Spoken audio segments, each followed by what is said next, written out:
Assalamualaikum warahmatullahi wabarakatuh. Oke teman-teman sehobi, di video kali ini saya akan menjelaskan pentingnya perjodohan ciblek sebelum masuk kandang breeding. Ini dia contohnya, pasangan ini tidak melalui proses perjodohan, cuman ini udah saling kenal ya. Lebih jelasnya udah saling tahu karena posisi si betina di sini dan posisi jantan juga masih di posisi ini, cuman agak jauh di sana saya gantung atau digantung di sana, posisi betina di sini.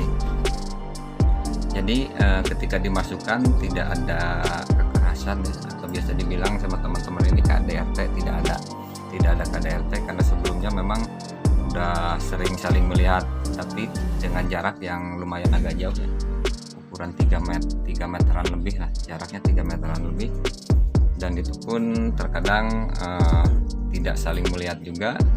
Cuman pas saya coba dimasukkan, digabungkan, tidak ada kekerasan. Cuman hasilnya jika tidak melalui proses perjodohan itu prosesnya sangat lama ya, sangat lama, beda sama yang kandang ini. Ini melalui proses perjodohan yang lumayan lama. Nah, ini kemarin udah dipanen ya, udah dipanen 2 anakannya. Ekor betinanya hilang lagi, nggak ada. Itu biasa karena jantannya birahinya naik ke pancing sama yang ini sebelah. Jadi yang jadi sasaran betinanya, ekornya dicabut, tapi tidak jadi masalah. Sebelumnya juga kemarin seperti itu, tapi anakannya bisa sampai ke panen. Oke, kita kembali lagi ke sini. Nah, ke calon indukan ini tidak melalui proses perjodohan yang biasa saya lakukan karena saya ingin mengetahui bagaimana ketika masuk kandang tidak melalui proses perjodohan. Karena saya sering mendengar dari teman-teman saya bahwa breeding tanpa melalui proses perjodohan pun bisa. Nah, sekalinya memang benar bisa, tidak melalui perjodohan bisa, dan KDRT pun tidak seberapa parah karena sebelumnya udah saling melihat. Tapi kalau sebelumnya belum saling melihat itu mungkin bisa KDRT. Cuman saya yakin ini bisa saja produksi tidak melalui perjodohan, tapi waktunya yang lama, waktu di dalam kandang breedingnya itu lama. Itu lihat sarangnya acak-acakan, itu si jantan yang melakukannya, si jantan, dan otomatis ketika kedua calon indukan itu dimasukkan kandang breeding, di dalamnya ada sarang, ada pohon, ataupun seperti di sini saja ada sarang aja sama serat-serat, itu si jantan langsung bereaksi ya. Beberapa hari kemudian atau semingguan itu dia langsung bereaksi ngutak-ngatik sarang. Cuman si betina, nah ini yang jadi permasalahan, si betina dia tidak mau mengutak-ngatik sarang walaupun sarangnya mungkin sudah rapi. Andaikan ini sarangnya udah rapi, si betina tidak mau ngutak-ngatik sarang sebelum dia memang benar-benar berjodoh sama jantan. Makanya banyak teman-teman yang migren, oh kenapa udah lama di kandang breeding tapi tidak mau menelur sedangkan sarang rapi. Nah, kalau menurut pengalaman saya, karena kurangnya perjodohan atau tidak pasnya masa perjodohan, atau bahkan tidak ada perjodohan terlebih dahulu, itu teman-teman. Jadi kenapa pentingnya perjodohan itu? Karena itu alasannya, supaya di kandang breeding itu tidak terlalu lama produksinya, itu teman-teman ya. Jadi perjodohan ini ada tahap-tahapannya ya. Pertama, tahapan pengakraban atau supaya si jantan ini tidak menghajar betina dengan cara kandang ditempelkan. Nah, dengan cara kandang ditempelkan, didekatkan ya, ditempelkan atau didekatkan. Ketika si jantan sudah tidak ada respon ingin memukul atau menghajar intinya, nah itu boleh digabungkan. Itu tahap pertama, menempelkan kandang hariannya saling berdekatan. lamanya itu tergantung reaksi si jantan. Ketika memang udah bisa digabung, tinggal kita gabung, tapi kalau belum sebaiknya jangan, karena resikonya bisa fatal ya. Resikonya bisa fatal, indukan betina bisa mati. Itu yang pertama. Yang kedua, ketika indukan ini udah digabungkan, masih dalam satu kandang harian, udah digabungkan, itu kita pantau dulu sampai dia tidur bareng. Ketika dia udah tidur bareng, itu menurut saya masih belum berjodoh ya teman-teman, masih belum berjodoh. Itu masih tahap akur, atau udah saling mengenal lah, Itu tahapan kedua biasanya seperti itu. Dan tahapan ketiga, ketika udah benar-benar berjodoh,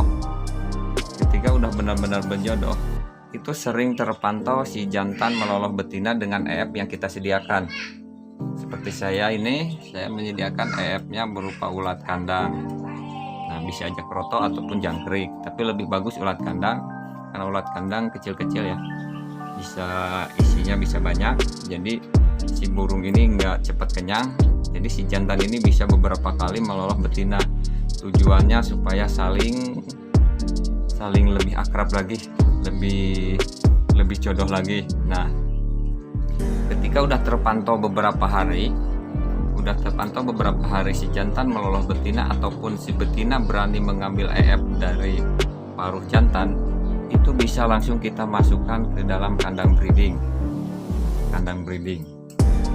Bagusnya kandang breeding itu, walaupun indukan jinak, bagusnya itu adalah kandang semi alami, bukan kandang seperti ini.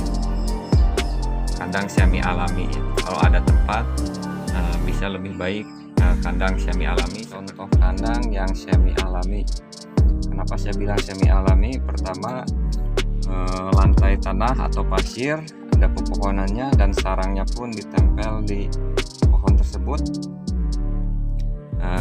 Ini untuk ukuran, ini lebar 1 meter, panjangnya 1,5 meter, tingginya 2 meter. Dan ini tertutup karena indukan embiokan yang kemarin panen yang ke-19 kali. Nah, ini seperti ini. Setelannya seperti ini, ada pohon yang tingginya kira-kira 1 meter, dan posisi sarang saya simpan di ketinggian 0,5 meter lebih ya, 0,5 meter, saya simpan sekitar 1 meteran. Itu tergantung si ciblek mau sukanya di 1 meter, 1,5 meter, atau 0,5 meter, dan posisinya disembunyikan, kurang lebih mirip seperti di alam.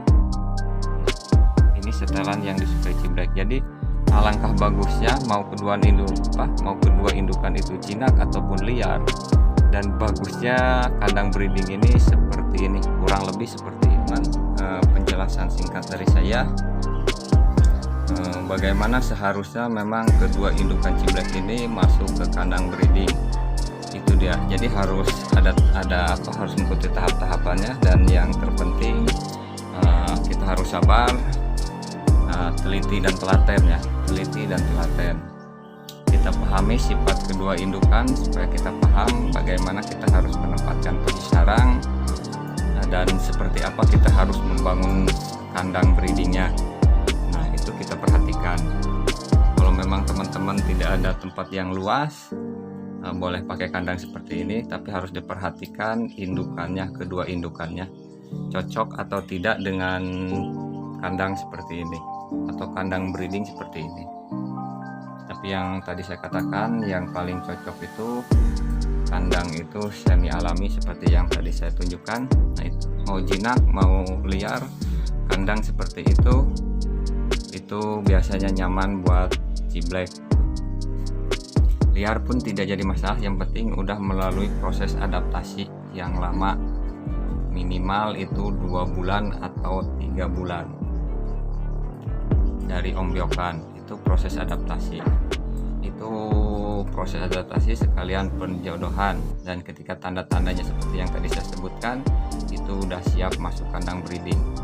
Jadi jangan terburu-buru masuk kandang breeding. Jadi lebih baik kita lama di kandang harian sambil kita memahami kedua sifat indukan yang mau kita breeding ya. Itu lebih baik daripada kita memantau di dalam kandang breeding. Oke teman-teman,